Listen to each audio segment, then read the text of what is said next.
Li Fei, 54 ans, est propriétaire d'un restaurant dans un emplacement privilégié le long du fleuve Yangtze. Le printemps est normalement la période la plus occupée de l'année pour Li, mais le coronavirus a tout changé. Notre entreprise était très bonne avant l'épidémie. Nous étions presque complets tous les jours. Mais nous avons du mal maintenant. J'ai stocké environ 250 kilos de tortue pour les banquets du Nouvel An chinois comme d'habitude.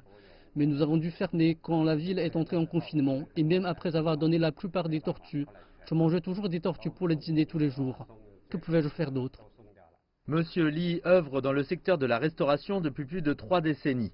Maintenant dans la cinquantaine, il n'aurait jamais pensé qu'un jour il devrait se tourner vers le marketing en ligne juste pour survivre. J'essaie d'explorer le marché en ligne maintenant, parce que nous ne serons pas autorisés à offrir un service de restauration pendant un certain temps.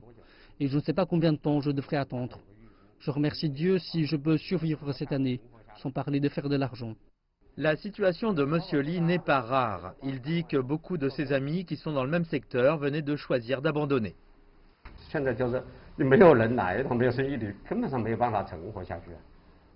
Vous ne pouvez pas survivre sans des clients qui viennent manger.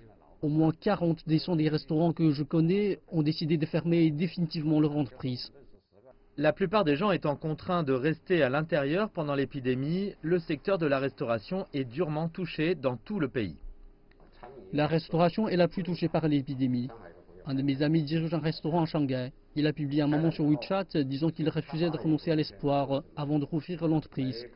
Mais le jour où il l'a fait, il était totalement désillusionné, car aucun client ne s'est présenté.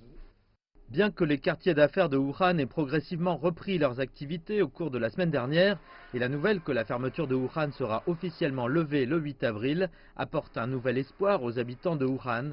Pour M. Li, il y a encore un long chemin à parcourir avant que la confiance ne soit complètement rétablie. J'ai confiance en mes compétences culinaires, mais ma crainte est que les gens ne viennent pas manger. La confiance doit être construite de bas en haut. Je pense que ce sera extrêmement dur de retrouver la confiance à court terme. Mais la confiance est ce qui est le plus nécessaire maintenant, non seulement dans la restauration, mais aussi dans toutes les entreprises et pour tous.